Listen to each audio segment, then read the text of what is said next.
31 games. So it's a lot of money. But it doesn't give you the right to be able to, you think you can say whatever, call people out of the name, call you a B or a mofo. Come on, bro. Sit down, you cheer, boo all you like. But you ain't got to call me out my name. Yet, LeBron has played so long into year 18, and he's been called so many things by so many hecklers in so many cities. Yes. I can't imagine what this one statement prompted him to do, because he got completely involved in this in ways that usually he would stay above the fray. He would just probably was the word what Draymond said. You Maybe. see, Russ don't take nothing. No, he doesn't. Russ had Rondo people kicked out of the bubble. He did. because they were clapping because he missed a shot. Yeah. So we've seen Russ, remember, at Utah. Yes, he got to fade. He got to go. So like I said, I believe it was something that, you know, there are certain words, Skip, that can get uttered by a fan that you'll cause an athlete to do a double take. And like, excuse me, what'd you say? What? Okay, I got it. Now, back to the basketball game. Oh, back to the game? Yeah. the more irrelevant part is what happened last night. Okay, so what do I always say about LeBron James? Well, the one thing you don't want to do in any road situation is you don't want to provoke him basketball-wise the way the Cleveland executive provoked him by overclapping as he missed the last shot at the end of the third quarter. And he turned around and did a double take because he knew the guy, and he knew the guy was Cleveland's legal counsel, now the capologist, the right-hand man of one Dan Gilbert, with whom LeBron has had many battles, and that bridge is at least on fire, if not burned. So LeBron took that so personally, he just went crazy on that guy and scored 21 in the fourth quarter.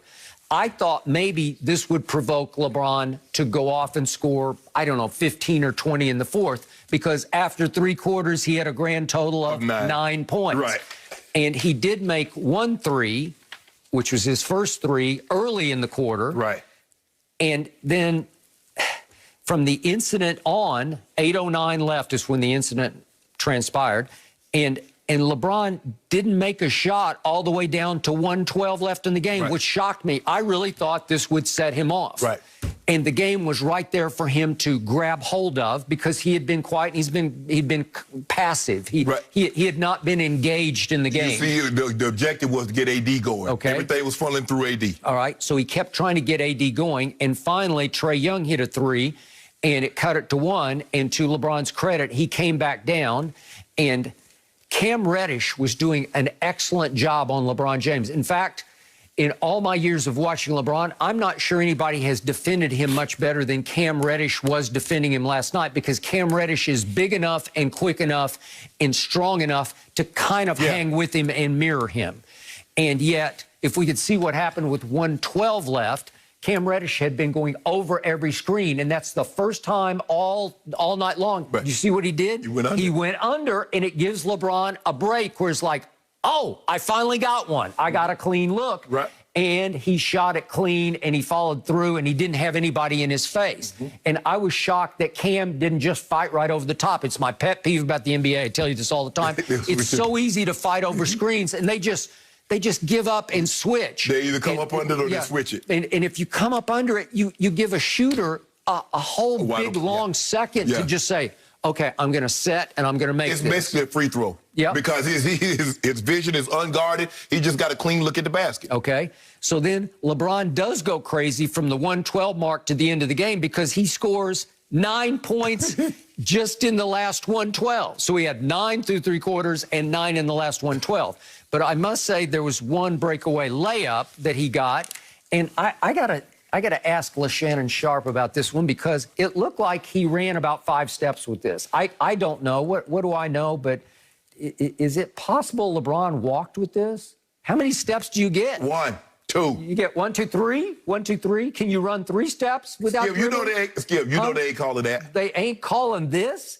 1, 2, 3, 4, 4. He ran 4 steps. 2. He ran with the ball 4 steps, and you're not going to call that? 2. I guess they decided he needed a break because that guy had been all over him. So 1, 2. Yeah, that's good right there. Oh, Skip, you get a good opportunity to catch the ball, don't you? Huh? That's not even a Euro step. That's just a flat out, I ran with the ball and got away with it. I'm going to run with it. That's 3 good steps of running with the basketball. I thought per step you needed to dribble. No, we're good. You're good? Yeah. Okay, I'll give you that one. And then he makes 4 free throws down the stretch. How were the free throws? They look good, too. They're pure, too. Were they? Yeah, because they haven't been looking that pure. Because he's at 71% and Kawhi is at 90%. Man, this ain't got nothing to do with Kawhi. Well, you kept bringing it up about what a great free throw shooter he is, and I'm not so sure about that. So, again, when the incident happened, the incident in question, they were up 8 points, 86-78.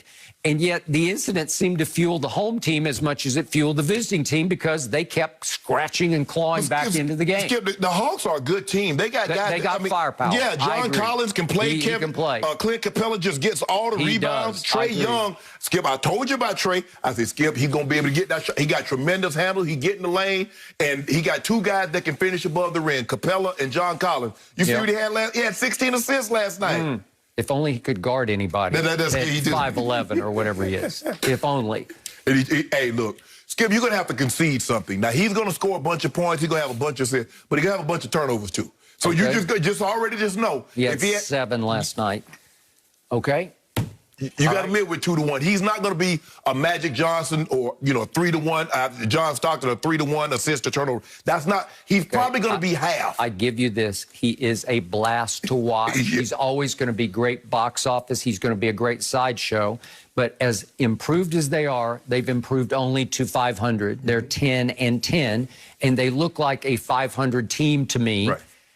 Because there are limitations to how far you can go with him shooting that many shots and turning the ball over that many times and getting beaten on defense that many times. That's what it is. I mean, he wasn't that bad. I mean, he's 7 of 15, 1 of 4 from 3, but he gets to the free throw line a bunch. And he's an 80+% free throw shooter. He is crafty. Yeah, so he finds a way, and he can get that shot off. I mean, the walk-up 3 that you talked about, he hit in KCP. Well, that was the only one he hit all night. Yeah. Okay? And yet, I will give you this. He's a miniature James Harden. That's what he's got going. He's miniature, but he is small. Right. James is a full 6'5". Yeah. He doesn't look it, but he's 6'5". Yes. Okay. Yeah, is Trae 6 foot tall? 5'10"? I don't think so. I think he's 5'11". I'll give him 5'11". But you see why, Skip, and people like, well, why didn't Atlanta take Luka? But in Atlanta market, you can understand. I agree. You see. Maybe they both made the right move. The perfect situation, because you're going to see all the rappers, all the entertainers, and that gravitates them to him. Luka is perfect in Dallas. Now, Luka is going to be I believe Luka is going to be the better player. But for Atlanta, Trae Young is perfect. But Skip, look, like you said, we got to the afterthought, which was the game, because there was an incident that superseded the game. But I thought the Lakers is what they were able to do, Skip. This team can score points. And the Lakers held them to under 100. They did. The Lakers are playing the best defense in the NBA. Yes. The Nets are playing, in your view, the worst defense. Yeah. Yet the Nets can score like crazy. But here's the thing, Skip. What happens when your shots don't start falling, when your shots stop falling, and you can't stop anybody else? So now what was probably a 5-10 point lead, somebody goes on a hot streak when your shots are not falling, and now you find yourself down 10, 15 points. The Lakers, if the ball's not going in, they can prevent you from putting the ball in the basket also. Okay, so last night the Lakers were the warm-up act for tonight's NBA Finals preview at Brooklyn. Clippers versus Nets. My grass Clippers, Nets. I ain't watching that game. You should watch, and you'll get a preview. You'll see what it's going to feel like when you see Clippers, Nets in the finals. Yeah, I watch 2 teams neither play defense. See, the Clippers... Neither play defense? Hold on. Did you just say neither? Okay, you do realize the Clippers are 12th in defensive rating. Hold on. With all these defensive stoppers, you got Kawhi Leonard, 2-time defensive player of the year. Pat Bev's been out for like 5 games. Skip, he changes everything. You know what I noticed, Skip? Is that when great teams, you don't never like when James Harden, it was all about Danielle House. Ooh, House. If they'd have had House, they'd have beat the Lakers. Now you go Pat Bev. You got 2 dogs, 2 number ones, all NBA players, guys that have been in the MVP discussion. Yep. And you're talking about an auxiliary player. Pat Bev is what they call the NBA is another. That's what he is. I call him a starter, the starting point guard of the best team in basketball that has the best record right now in basketball. He is what he can Skip. All starters are not stars. They are considered I didn't say he was a others star. or role players. Yep. He's an other. The two guys that the thing focuses around is PG and Kawhi. Well, the other blocked LeBron's shot on a fateful Christmas day as he was trying to shoot the tying three. Y'all hung knocked about it right out of his hands, off the top of his head, and OB. You know what y'all did? See, y'all hung a banner for that. Yep. We hung a banner as the 2020 champs. Oh, okay. You want to see it? You come upstairs and you see it. You were the bubble champs, the pandemic champs. Hey. Give you that. We 17-17. I got a strong suspicion we're going to get to 18 before you know who does. What you want to bet on that? You want to put some on that? Who's you know who? I don't even know. Celtics. Oh, the Celtics. Yep. No, I don't want to put anything on that.